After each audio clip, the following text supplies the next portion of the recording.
Hi everyone, good morning. My name is Emily Sicorsi. I'm the Vice President of Corporate Communication here at TTI Success Insights, and this is Adam Wong, our Vice President. Good morning. Hi, how are you all today? We hope you're doing well, and we want to thank you for joining us today for stress, getting the data behind the dysfunction.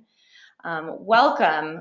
For those of you who are familiar with TTI Success Insights, I really appreciate your attendance. For those who may not be as familiar with who we are and what we do, just wanted to introduce a little bit about our company. So we believe that all people have unique talents and skills of which they're often unaware.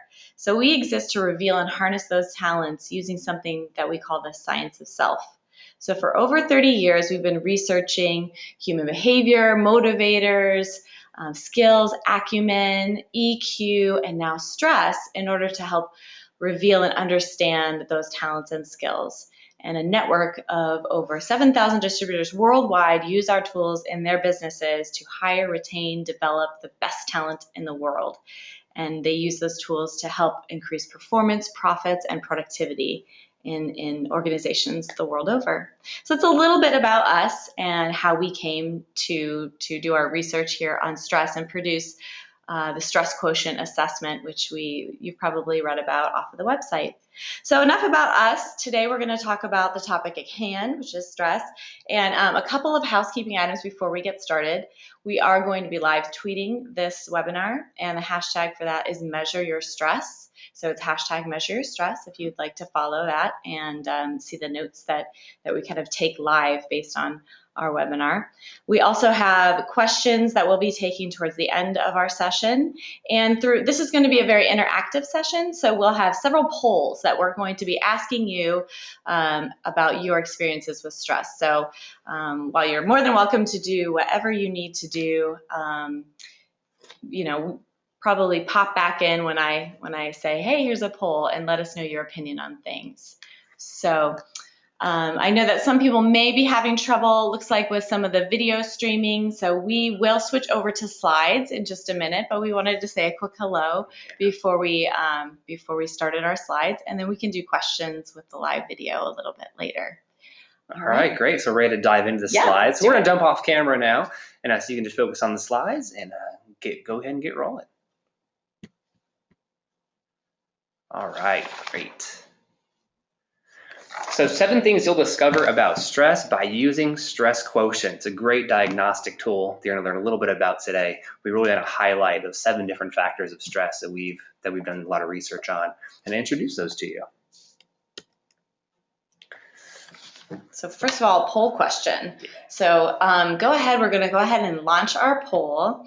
And we want to get your take. So have you or a close friend or colleague ever been diagnosed with stress or stress-related illness? So it's popped up on your screen now. Just go ahead and let us know. So once again, have you or a close friend or colleague ever been diagnosed with stress or a stress-related illness? So go ahead and register your answer there, and we're going to share those results with you. All right, 2 more seconds, 2, 1, and we're going to close that poll, and let's share those results with you. Wow, Adam, check that out. Yes. 74%. 74% said yes, that they themselves or a close friend have been diagnosed with stress-related illness, and about 26% have not. And that's pretty much on par with what the data shows that we've done research on. Yeah, that's interesting. All right. So moving forward. Yeah, there we go. So there's our statistics. So undiagnosed stress causes 60% of all illness and disease. And this is from the Journal of American Medical Association. So it looks like the folks on our webinar today that actually had a little bit higher number. Yeah. Which, They're pretty stressed out. Yeah, right. So hopefully we can share some tools with you to bring that down a little bit. That's definitely one of our goals. Yeah, and really this looks like headaches, dizziness, anxiety, could be panic attacks, grinding teeth at night, weight gain or loss, or increased heart rate. And I thought it was interesting, Adam, as we were preparing, I read that 42% of Americans report lying awake at night due to stress. Mm-hmm. So it's really pervasive and very, very common. Absolutely. So here's a pretty staggering number. Stress costs organizations nearly $300 billion in lost productivity and then medical costs as well. So just imagine that number. And, one of our goals is to try to reduce that, just, one business at a time, just a little bit, kind of take that notch down a little bit. It's a huge staggering number. And hopefully you on this webinar today aren't experiencing too much of this, but it is inevitable. Stress is not going to go away with business. We're expected to do more with less these days. It's not going to go away, but hopefully we can do a little better job at managing it. Definitely. And stress is something, I think sometimes people think of it as something that happens when you leave work. I mean, maybe it's triggered at work, but the effects of stress really impact the productivity of the American workforce in a major way, as we can see through the stat. So, we talk about stress a lot, and, is it important to have in the workplace, and what is a nice level to have? And our research has shown that moderate levels of stress is actually healthy. It can really foster motivation. It can foster productivity. It can foster engagement with your team members of all levels, from the ground floor levels in the organization up to senior level in the organization. Is that, research does show that you have to have kind of that carrot you're chasing. You have to have some level of stress in order to really push and go on to another level. So basically what we're saying is some stress is good, and what we want to understand is where the stress level is at, right, Adam? Right, exactly. And then how do we diagnose that? How do we look at it for each person? Right, because some people can take a little more stress than others. That's true. And some people are stressed with specific circumstances, while other people aren't stressed by those circumstances. Gotcha. So it's important to look at a person by person and truly identify what stresses them out. So moving from moderate levels of stress, now looking at excessive levels of stress, that can really be detrimental to a person, but also to, of course, the organization itself. Some symptoms of excessive stress, irritability, Emily already mentioned a few others, frustration, disengagement, which no company wants to hear about workplace disengagement. No, but again, it's very pervasive as well. It can also translate into sick days, just a lack of everyday pep and collaboration even. Yeah, it's like a vicious cycle. Like when you have stress creeping, getting higher and higher, you take some of that home with you. Your family now hears about it, your friends hear about it, you start to lose sleep, and it's this cycle goes round and round and round, and it's not just at work. It can hinder your relationships outside of work as well. In fact, here inside our walls, we started talking about stress a lot and how it affects us. And we ended up writing some what we call stress confessions. So if you're interested, you can look up hashtag confess your stress. And we just talk about different times in our lives where we experienced stress at work and then how it affected the people around us that we love. So if you're interested, there's a lot of stories about people kind of going through stress, coming to a breaking point, and then recovering. Yeah. I think it's interesting too that sometimes stress can be seasonal in businesses. Yes, indeed it can. Some of our businesses, we're busy certain times of the year, where other parts slow down. And if we know when that stressful time is coming, we can prepare for it. Yeah. Right? To do whatever we can to prepare for it, whether that mean training our staff, it's just us being aware that it's going to happen. And so seasonal is very important to be aware of. So another poll question. So go ahead and jump on this poll. We'll launch it in just a second. Has stress ever caused you, a close friend or colleague, to leave their job? Pretty major life choice there, but if you can think of a time, has stress ever caused you, a close friend or a colleague, to leave their job? So go ahead and weigh in on that one. Wow, look at that. Wow. Okay, we're going to share these results with you. So it looks like 85% have said yes. Stress is a major cause of people making job changes. I don't think we anticipated it being that No, high. I don't think we really did. That's really remarkable. And I just wonder, what if that stress could have been identified early on? If it was diagnosed, we measured it. Yeah. Is there something that could have been, some kind of measures could have been taken to save that job or to save that person? If that person could have gone to their supervisor or their manager or the owner of the company and said, hey, I've identified this in myself. What can we do? Wow. And that's really staggering. But I think a lot of times managers are left unaware. All right. We did have another question about whether this webinar is going to be sent out, and we will definitely send it out to you within 24 hours. Yes, absolutely. So now we have two more questions for you. And so we're going to post the question. So has stress ever caused you, a close friend? No. Sorry. Next That's one. the next one. Let's see here. There we go. There we go. Oops. Let's hide these results and move on to the next poll. All right, so do you have regular stress relief strategies you use in your personal life? So a big part of stress is identifying where it's coming from, but then do you have a strategy you use yourself to overcome this? And if you do have a strategy you'd like to share, please use the question box. So on your control panel, GoToMeeting, just use that question box and type something in there. We'd love to share it. So we're getting some pretty staggering numbers that, Wow. 90% of you, that's good. That's awesome. Yeah. And so 90% of the attendees do have some type of stress relief strategy that they use in their personal life. And we would, again, if you want to share some of those, we'd love to read those aloud. All right, we have one more question here that we will launch. Last poll question. So does your company have regular stress relief strategies used at work? So how does your company, if you're the owner or you work in a company, do they have any stress relief strategies that they implement in the workplace? Let us know. And again, as Adam mentioned with the other question, if you would like to share some of these with us, we would love to hear. So, all right, wow, interesting. Okay, I'm going to go ahead and close that poll and share those results with you. Ooh. Wow. What a difference. So on the personal side, nearly 90% of you did have some type of strategy. But as far as the organization, that number completely flips. Wow. So it goes to 22 say yes and 78 saying no. And let's share a couple of the strategies that you take advantage of yourself. So we have Teresa here, and Teresa definitely practices prayer, meditation, Pilates, yoga, deep breathing. We have a lot of deep breathing on here. We have a lot of simple exercise, walking, meditation. Volleyball. I like that. Spiking the volleyball is hard. That's nice. A good one. Good one. Hot tub, exercise. Again, a lot of deep breathing. Hiking in the mountains. Let's see. Someone already using the stress quotient to monitor it in her organization. That's great. Oh, so we're seeing flex time from the organization's perspective about managing stress, and at the company level is offering flex time to employees, which we've definitely seen that trend really increasing. Can help with stress management. All right.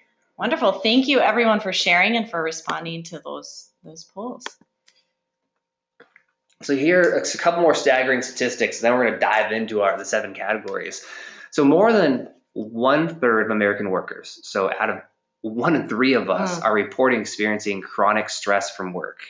And that first little dial there really really staggering to me is 3 out of 4 people report experiencing at least one stress symptom. And there are a lot of symptoms. It can be a loss of sleep, irritability, loss of appetite. There are a lot of symptoms that get fatigue. Yeah, but we regularly experience them. And now this one I thought was surprising as we were getting ready. Although we've seen these before, as we were looking them over, this one really grabbed us. 46% of people feel depressed or sad due to stress in the last month. So depressed, that's a pretty, serious term, but that is definitely reality for people in the workplace. And then almost half, 43% of us have stayed awake due to stress just in the last month. And unfortunately, I think I am one of those 43%. Yeah, me too. I think I'm in there. But so we definitely want to we try to reduce those occurrences from happening, but they do happen.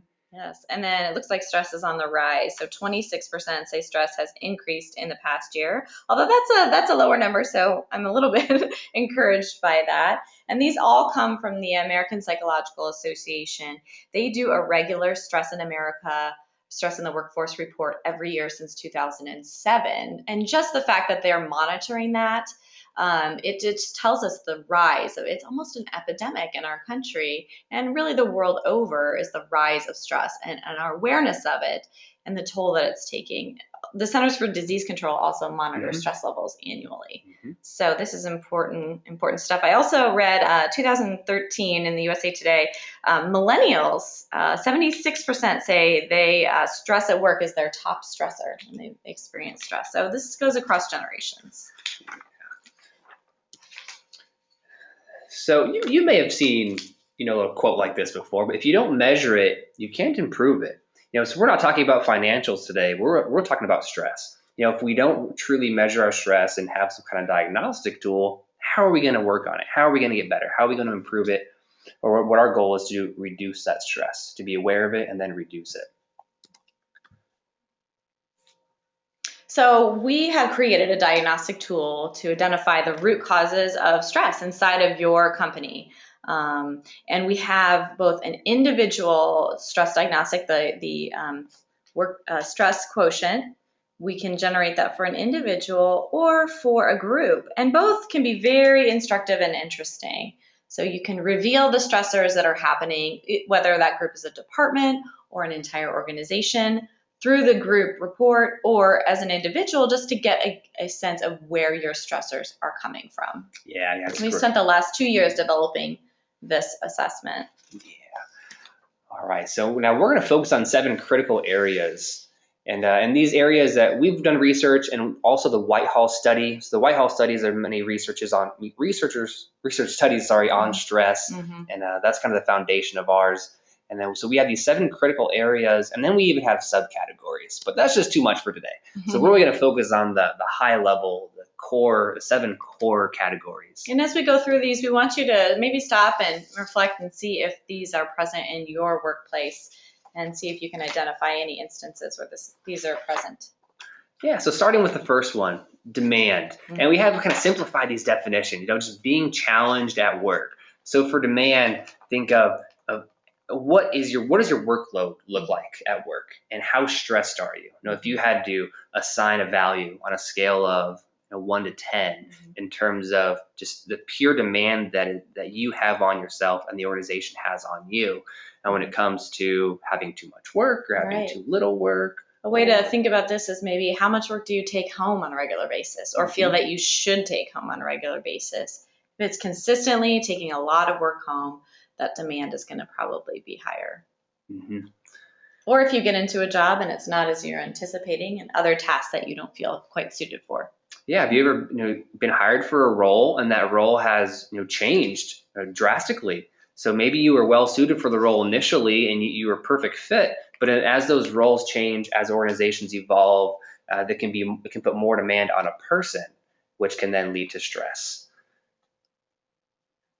So here's something that it's at the very core of our organization, is that we try to hire people that are good fit. They're a good fit for the role. And many of you on this webinar probably do a very good job of that. And so if we hire people who fit the role, it's very important that we consciously keep track of that role and make sure that the role's not changing too much for the people that are in it. But if they are, the role does have to change, which that has to happen sometimes. We need to truly be aware of the stress level of the people and also of the skills of the people in that role, and just make sure they are still a good fit for the job. And if you feel that maybe you have become a mismatch for the job or there is an increased demand, one exercise for you to do would be to write down 4 or 5 things that would make your skills match to the job or the job match more to your skills. So that's something you can jot down right now or meditate on and think about and consider. Yeah, another big part about demand is all about your work-life balance. Mm-hmm. Making sure that you do have your own personal time. So just a quick little question to ask you is, how could you create a better balance of work and leisure time? Mm-hmm. Great. Let's move on to the next one. All right, so the next one, number 2. So this is a stress of effort reward. So in other words, is there the level of output, so the level of work that you're putting out, what does the subsequent reward look like? Mm-hmm. So do you feel that you're being appropriately rewarded for the level of output that you're putting into the job? And we actually, this is one of the higher areas of stress that we see, is that mm-hmm. people feel that they're not being rewarded appropriately mm-hmm. for the amount of work that they're putting forward. And it's not always financial. Right. You said the word appropriately. Exactly. Mm-hmm. Sometimes the rewards that you're offering don't match the organization and what people within the organization would like. Yeah, so it's definitely important to understand how your team members truly want to be rewarded. And we said it's not always financial. Some might be recognition. Some might, like some kind of, plaque or a mm-hmm. certificate. Mm-hmm. So it is truly important to understand how your team members really want to be rewarded and what's going to motivate them. Mm-hmm. That's what we Oh yeah, so mm-hmm. dive into this. Mm-hmm. Sorry, I'm jumping ahead already. That's all right. So maybe a question to ask you, your teammates are: is it what would an ideal compensation look like for you? Okay. And what's ideal for you? Yeah, and compensation meaning more than just financially. So maybe it's regular recognition of a project well executed, or maybe it's flex time. It's flex time. Yeah. Mm-hmm. Just being able to work from home, Mm-hmm. a day out of the week or a day every couple of weeks. Right. Or maybe it's the company sponsoring you to go to a conference that will increase your knowledge. That feels like a reward. Absolutely. All right, so third is control. So stress coming from control or lack thereof control. So feeling of empowerment or powerlessness. So do you or do your team members get stressed because maybe they have a certain level of responsibility, although they may not be empowered. They may not have the authority to truly execute their role as they're supposed to. And that can really cause stress for individuals. So when stress is present in this category, you're going to see a lot of people who are disengaged. They feel like they're kind of going to work to do the work, and they don't have control over their projects, over their times, how their time is spent in the workplace. That's what that looks like. So what can we do? What can we do in this circumstance? Is that we can do some coaching with the leaders and the managers of the organization, and also work on delegation. We definitely know many managers, they like to kind of take control and do whatever they can to make sure the job gets done. But sometimes they don't actually delegate when they should. And there are definitely other management skills that we could talk about. I think delegation is one that we see quite a bit. Definitely. Yeah. Very common. And I think it's important for leaders today really to look at their delegation and look at their teams and how they're building their teams as a function of reducing stress levels when it comes to control, both for themselves and for the team, that it works both ways. Yeah, it does definitely have to work both ways. Absolutely. And then the fourth one, organizational change. This is often inevitable. It's going to happen, but it's how you handle that organizational change. So how we define this is changes within the organization, from restructuring to policies and procedures. So it might be having a new leadership team come in. It might be as simple as, or as minimal as, changing processes within an organization. So that organizational change is really on a broad scale. For some people, it might seem that the change is very small. It's not a whole lot's happening. But to others in the organization, it could seem much larger. It might seem kind of like a big deal to them. Right. And a lot of that depends on their behavioral style as well. Exactly. Some of our behavioral styles, we don't handle change as well, or maybe we don't handle change as well when it's occurring frequently and quickly. So the best thing that organizations can do is communicate. And we have a few different points there to share for what we can do to address stress in that area. So first, how clear is the business mission and vision? And do all the employees know it? If you're a leader, you may take for granted that everybody is aware of where you're headed and how you're going to get there. But in a lot of cases, we see the employees really just are not connected to that. They're not even aware of what that mission is and the vision. So that can be just a simple thing to take care of and reduce that stress. Yeah, and I really like the second and third bullet down here. Like, do the employees have a clear understanding of critical projects or goals? Maybe their goals, their projects, but also kind of going into that third bullet, the projects and goals of other departments. Do your team members truly understand how all the departments kind of play together and how they all build up to that vision of the organization? That's true. And also, do the employees appreciate what those other departments are doing? And I think we sometimes as leaders just kind of skip over that. We tend to assume that everybody can connect the dots, where it's not always the case. Right. We're very focused on executing the vision from our standpoint and not necessarily weaving together the communication between the different teams. So that can help tremendously. Yeah. All right. And our fifth factor today is the manager supervisor. So how directives are given and received. So, so this is one of the core factors of the stress quotient assessment is stress coming from a manager or supervisor? And is it due to communication? Is it due to delegation style? There are definitely several subcategories that we're looking at here. And we want to try to minimize that as much as possible. And I think it's also a lot of team members, they want those directives. They want clear directives. So it's how to deliver those and then how to follow up in a way that is not exerting too much demand. to bring in another one of the factors. This goes back to, our communication programs. Mm-hmm. In order to communicate effectively, you need to understand your team members, you need to understand yourself, and then know how to adapt to them. Right. To be sure that they are very aware of what the directives are. And so communication is a huge part of this manager supervisor category. That's our tip for you, to truly understand your team members or employees and know how to communicate best with them. So that is going to require an investment of your time if you're a leader or a team leader, to understand each person and kind of, if you can almost use these 7 things as a checklist for kind of getting to know them in a different way. So a simple tip for communication might be as easy as asking your team members is, do you prefer written communication or verbal communication? Something as simple as that can really help in this area. Or what time of day do you want to meet? That can be huge. All right, so on to social support. The amount of support or lack of support at work. So do you have those support people in the organization, or do you feel like you don't have anybody you can go to within the organization? This is a huge one. I was not aware until we really delved into this research how big having a work friend, a work best friend, goes towards reducing stress in the workplace, but it's significant. That's what we found. Yeah, hopefully you have people you can cooperate well with. Hopefully there's nobody you're actually avoiding in the workplace. Hopefully not. That's going to add to stress. Yeah, and then that can lead to conflict, which we don't want to have conflict, of course.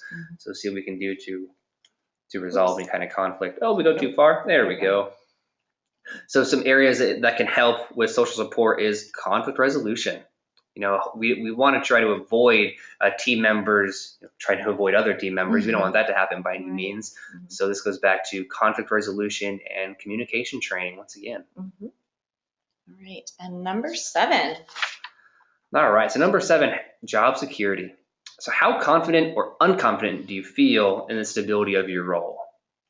Right, so things change all the time. Again, that can be a stress inducer for some people, but whether or not you feel like you had maybe been promoted too quickly, or you're feeling like your job role is changing so fast that you won't be able to keep up, that's really has to do with job security. Right. So, in job security or lack thereof can come from layoffs. Sometimes organizations do have layoffs. It can be going back to seasonal. It can be seasonal, where if somebody or organization knows that at a certain time of the year there simply has to be layoffs. So that can cause stress. Or exactly what you mentioned, somebody that's hired for a role and maybe they've been promoted several times and they just lose that confidence that they're doing a great job. Right. And they start to kind of feel insecure in their role. Yes. Yeah. And then that becomes something that they hold on to, and that can fester away and become anxiety, because speaking up may cause them to lose status or lose income even. But as a major cause of stress, and again, with so many of you saying that you knew someone who left a job due to stress, it's something that really needs to be addressed. Yeah.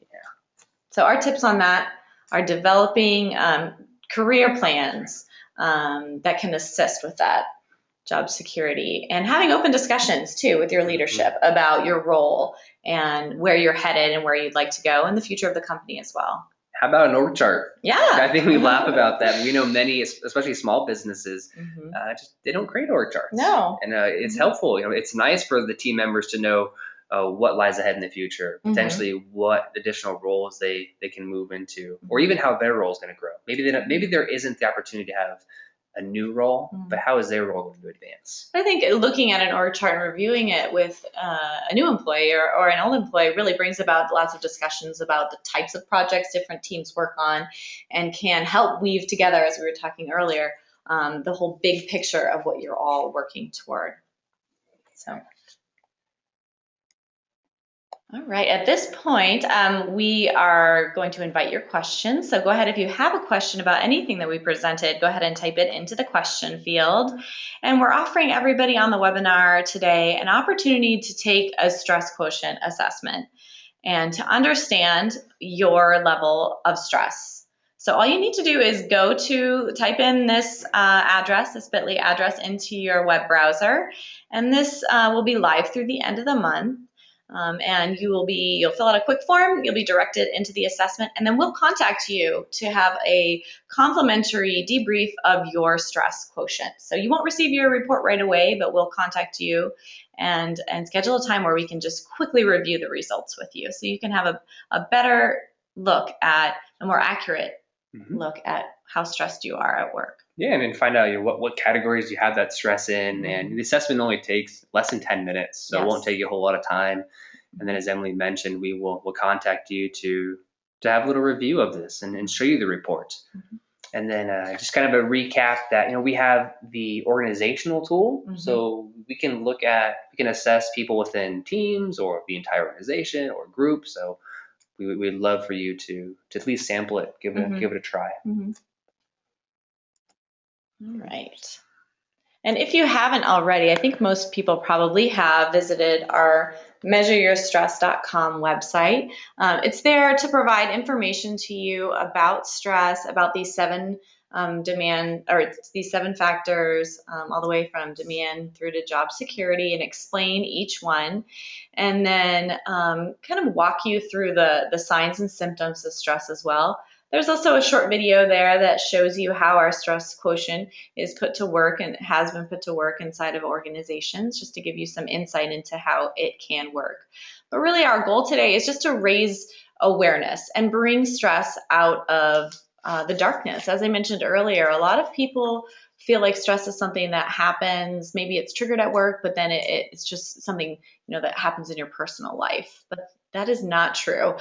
Stress affects everything from your personal life to your professional life, to the workplace, to productivity, to the way that you're able to relate to friends. And it can be really difficult to overcome if you're not honest about understanding it, seeing it in yourself, recognizing it in yourself, and helping others around you understand what you're going through.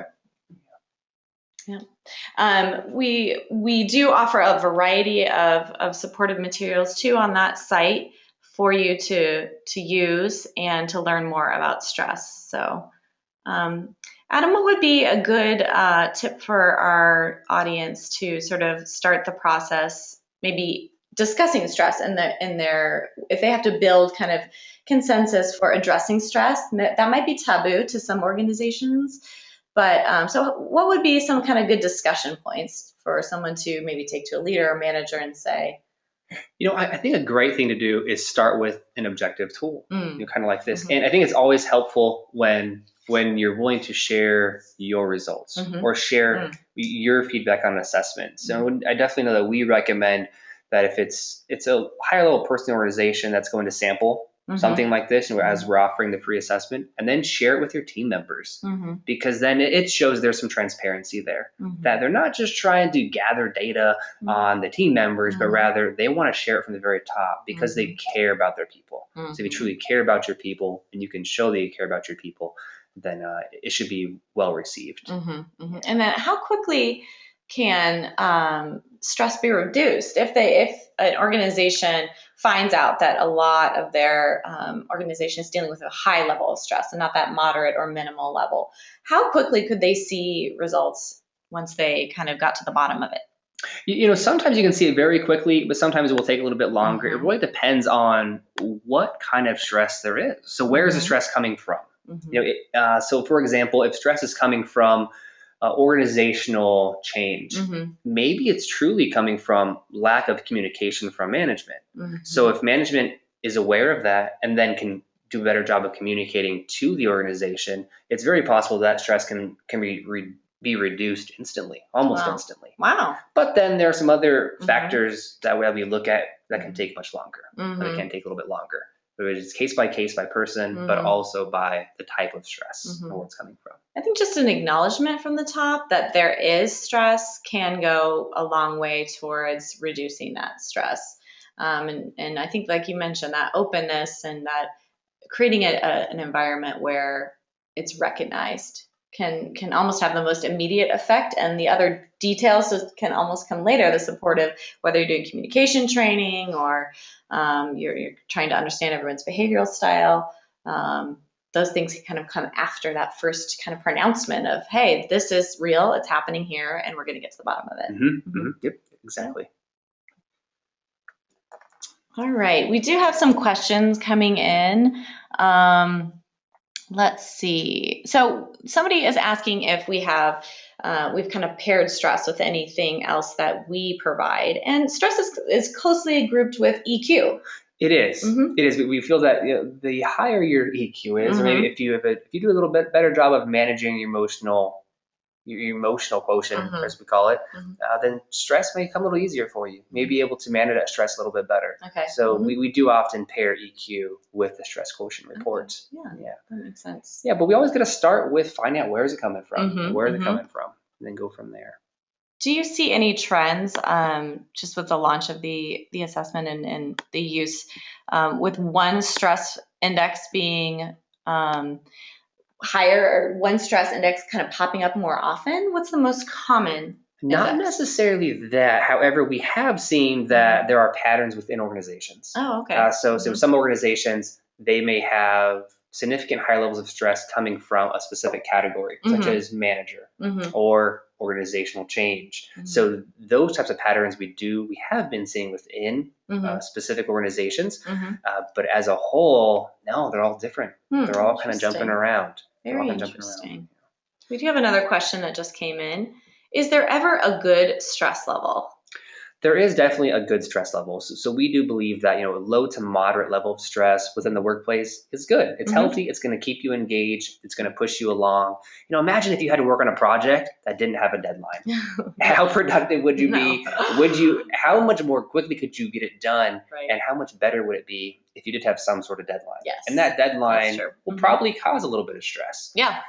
But for each person, it's going to be different. Some of us can handle more stress than others. So for each person, it is a little bit different. Yeah.